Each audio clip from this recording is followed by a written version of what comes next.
favor de la lengua para que hagan espacio porque los caballos entrarán a galope.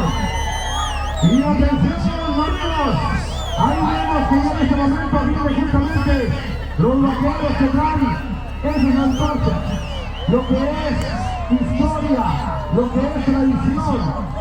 En esta noche se quiere Ángel, Miguel Reyes, Roberto Cardoso, Luis Ernesto Moreno, Miguel Olimpio y Armando Vives. Ahí vienen los vaqueros, señoras y señores.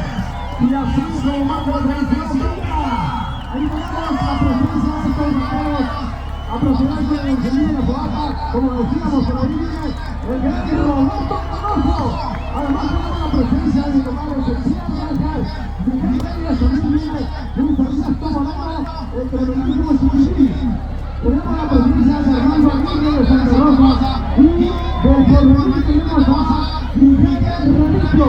Ellos están haciendo ese cargo de la fogata en este momento.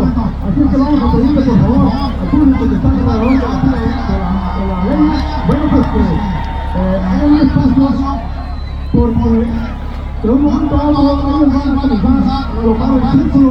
Así es que vamos a destinar el área para que los caballos puedan circular libremente.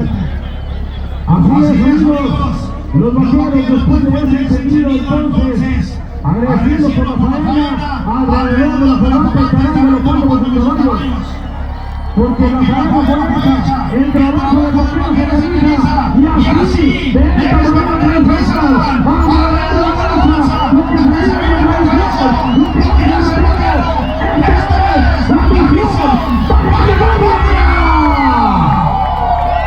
por la 23 edición de la misión 2022, 24 de mayo, aquí en la misión, celebrando un aniversario más.